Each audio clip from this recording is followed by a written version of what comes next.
What's going on, guys? Welcome back to the channel. I am back from vacation. We're getting back on the road. The truck is buttoned up and good to go. So I'm just now leaving the shop right now. I'm going to go pick up a load of tires. And yeah, they did, I'll show you what they did to it. The cosmetic stuff they did. They did some new lights. I got some chicken lights on here. I bought a new steering wheel, but it needs a new adapter. The splines didn't line up, so I got to order an adapter for it. But yeah, we got, so I will show you the steering wheel.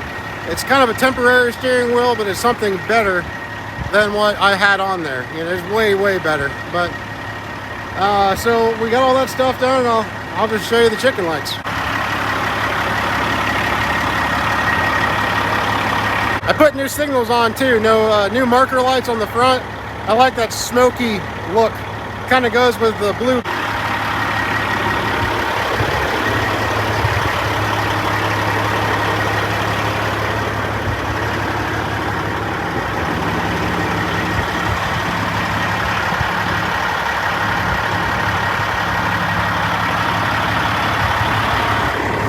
So let's go ahead and finish hooking this trailer up and we'll get on the road. Okay, man, so we are getting loaded right now, like I said earlier, with tires.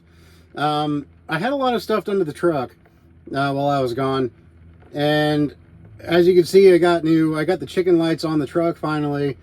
I got those new signals, those new like smoked signals, running lights for the headlights. And one thing that I was going to get on here, and they had it in stock. They had one there at the shop for a really good deal, only because there's a little damage to it, but it's still a heck of a lot better than this one. It has a small crack on it. Not really too terrible, but I just kind of wanted a temporary steering wheel until I can get the one that I really want. And this one wasn't really that expensive. But the problem was that they did not have the right adapter to go onto the Peterbilt. I guess it was the adapter that was on there was apparently for a Freightliner. So they have to order an adapter for it. But here's the steering wheel. And of course it needs the center button. Somebody helped themselves to the button while it was on their showroom floor. But as you can kind of see right here, I don't know, I don't know if you can see that or not. Kind of a crack right there. Somebody was looking at it, I guess, and dropped it. And yeah, they left a nice little crack. But that's not the end of the world. And I got me a pretty good deal on it. So like I said, it's just a temporary wheel, but it looks a heck of a lot better than the one that's in here. I've said this to multiple people, and everybody I've said this to agrees 100%. The steering wheel looks like it belongs in like an 85 Jaguar. Yeah, I don't like the steering wheel at all. And trust me, I've seen the comments. Lots of you guys don't like the steering wheel either. And trust me, I feel it. There was just one steering wheel I was looking for, and I haven't been able to get it. Now, I still plan to get it, but for right now, this one will at least be a better one to look at going down the road than the one that's currently on there. So anyways, like I said, they got the chicken lights on, and halfway up to my delivery, all my chicken lights went off. Just shut off. And I'm like, ugh.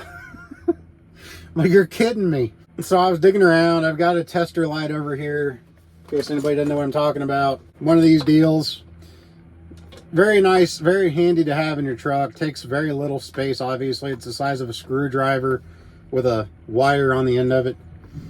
Anytime you have a short somewhere, I mean, I can't like tell you like ohms or something like that, like a multimeter, but it's handy to have in a pinch.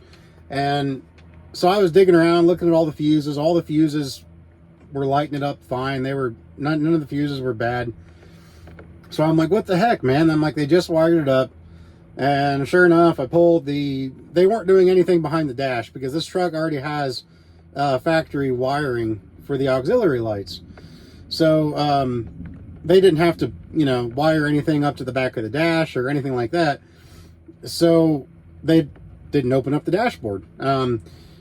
But I'm thinking that this switch, for one, these lights have a lot of LED. I forget the number of LEDs in each light, but it's got quite a few. And so it's got some amperage going through it, but this switch probably hasn't been used in who knows how long.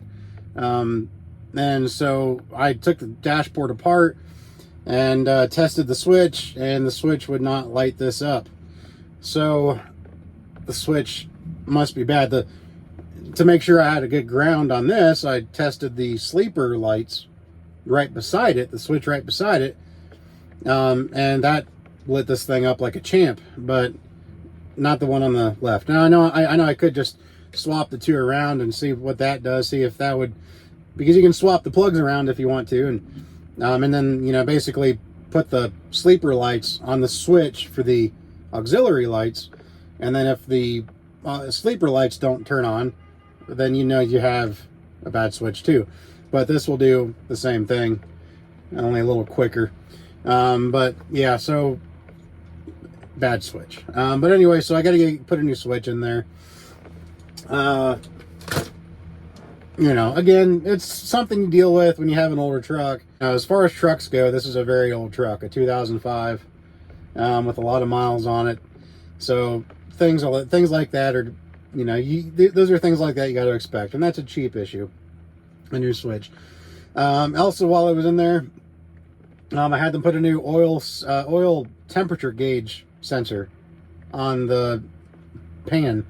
And apparently when I hit that deer, I guess the deer hit me a little further up forward than I thought. So I don't know how it didn't do any more damage, but my mechanic told me that when he was under the truck to replace that sensor, the sensor was bent and there was deer hair on it. So, and I hadn't even told them that I hit the deer at that point, but there was deer hair on the sensor. So apparently I hit it a little further up than I thought I did. I don't know how it didn't, I really don't know how it didn't rip an airline out or something like that. I was lucky. They put a new tie rod end up there, whole new tie rod up there. It was, you know, it had some slop in it. Then they did a full alignment on the truck. And they also put 2 new U-joints in the steering shaft. So apparently the U-joints have been bad for a while, but they were just always lubed up and I never noticed it. But now that it steers, the steering itself feels tremendously lighter than it ever has with these new U-joints in there. It never felt tough, but it's just what I've had since I bought the truck, so it was normal to me. But now it steers a lot lighter. They need to readjust the steering wheel though. They straightened it out before I left, but it's still a little crooked. So if I'm driving, if I have any driving footage where the camera's over here on the window and it's looking at the wheel, the reason it's cockeyed to the left a little bit is because it needs straightened again. But the alignment is spot on. So I had that done. Had some, you know, hoses replaced on the power steering. That was where the leak was coming from. And yeah, we had a few things done to it. I did buy also the Trucks, the TRUX brand, the Trucks brand, mud flap hangers with the clear LED tail lights. Haven't got those on yet. They were going to put those on while I was gone, and they ran out of time to get those on. But that's about the only thing that I think I asked them to do that they didn't have the time for, so it's not too big of a deal. But we're going to delete those ugly box tail lights, you know, like you'd see on the back of an old Jeep or something. $8 Walmart special. We're going to delete those and put the mud flap hanger lights on it. And then eventually I'll get a actual light bar too, where that goes between the frame rails. I'm liking the way the truck's looking right now. Like I said, it really, even if I know it's, you know, I got to get the switch fixed. Until the switch is fixed, if those lights aren't working down there, I never really understood this. This is absolutely just a money grab to me, because you don't need chicken lights, especially if none of the chicken lights are working because of a bad switch. I really don't think that should be a violation, but it is. If you have a light on your truck that doesn't work, DOT violation. Doesn't matter if it's a necessary light or not. If it doesn't work, it's a DOT violation. And it can be a DOT violation. It depends on the officer. It's their discretion. He could write me up for each individual light. So I do want to get that switch swapped out ASAP. I was talking to my mechanic about it, and he said if you get pulled over, give him his number, and so that way, I don't know if it'd matter or not, but that way I could tell the officer, if you really want to check my backstory, call my mechanic, and they'll let you know that I've already talked to them and I'm bringing the truck back in to get that situation dealt with. Or I might just get a new switch out here on the road somewhere and put it on. They ordered some new cab lights because you've probably seen in my videos the however you want to say it, the 3 center cab lights don't match the outside cab lights. The 3 center cab lights are amber lenses. They're LED, but they're amber lenses, and I like the clear lenses. And now that all my chicken lights have clear lenses, and then my tail lights are going to be clear lenses with the new mud flap hangers. I want things to match, so we'll get those. They got those ordered to put on here as well. That's really about all right now. That's really the only update. I had a great time in Cancun. We stayed at an amazing resort. I will put a clip up of it here.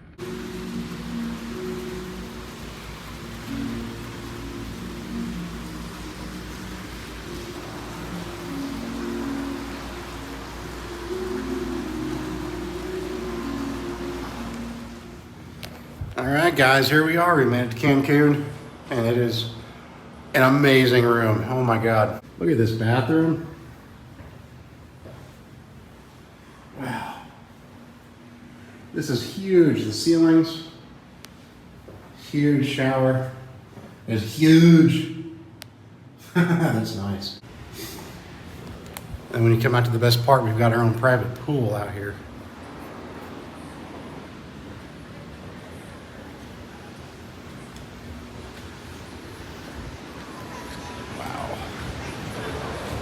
This really is. It looks like it's sectioned off. Well, like they have their balcony. Okay. That's what they would swim, I guess. That is so awesome, though. A pool with a view. Look at that.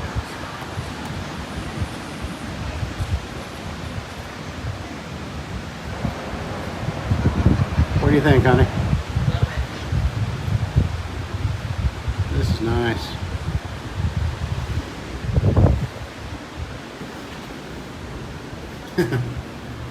Oh yeah.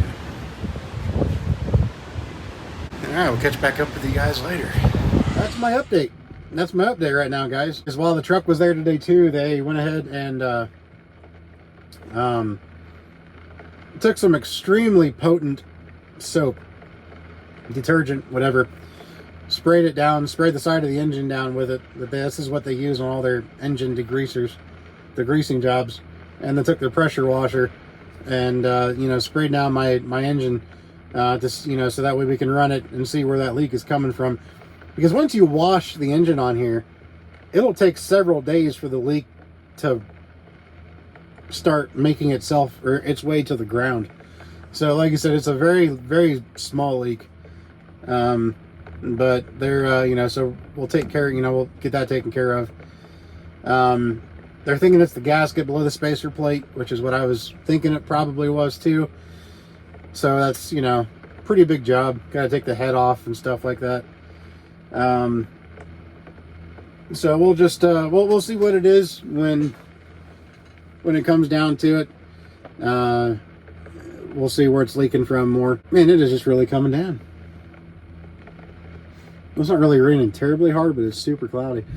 But yeah, we got on the airplane on Thursday morning, and in the Midwest, the winds were horrible winds. And we got on the airplane, and it was one of the roughest airplane rides I've ever been on. A lot of turbulence. Oh my God, during takeoff and landing, lots of turbulence. But we made it safe there and back, and it was just a good time. Now this trip was just me and the wife. The kids stayed with grandma. You know, so the next trip we take will, you know, which won't be too far, we'll, you know, take another trip here soon, probably in the motorhome. And of course, that'll be everybody. The resort we stayed at, as you'll see in that video, was just amazing. It's called the El Dorado Seaside Suites, if anybody ever is interested in that place. Adults only at that resort. Luckily, we both tested negative for COVID when we had to leave, because of course when you go to Mexico, you have to take a COVID test before you can come back to the US from Mexico. So we both tested negative, so we both got to fly home. But so anyways, yeah, with all that said, guys, this will probably be the video. There's not much going on. I'm just kind of giving you an update, letting you guys know I'm back, giving you an update on the truck, what they did to it, and wanting to show you guys that I was hoping the steering wheel would be on here. I was gonna, you know, just make it all cool and just have it be there during one of the driving shots, but it doesn't have the right adapter. Anyways, guys, y'all have a good one out there. Be safe, keep surviving to thrive, and make my way down to Jessup, Maryland. Yeah, this was a pretty decent paying load. So I've been hearing, you know, on the load boards I've seen, the loads, at least in my area, the rates seem to be better than they were before I left. I don't know if that's necessarily true most other places, but yeah, where I was, the rates, or where I am, the rates seem to be stronger. But then I talked to a buddy of mine in flatbed, and he said that the rates, at least with flatbed, are predicted to go down like 20% in the next couple days. I hope to God that's not true. But that's what he's saying. He's saying it could be a pretty nasty drop. I don't know. I don't know. We'll see. But from what I saw with the drive-in rates, I got this load going 470 miles. And it's only, you know, so yeah, 470 miles, and I got it for about $475 a mile, I believe, $478 a mile. $2,200 on the gross on the line haul. So $2,200 total on 490 or 480 miles or whatever. So that's really not bad. That's good. You know, like I said, almost $5 a mile. I'm not going to complain. Okay, now I'm going to go and jump off here, guys. Y'all have a good one out there and be safe. So we'll talk to you guys later. Bye.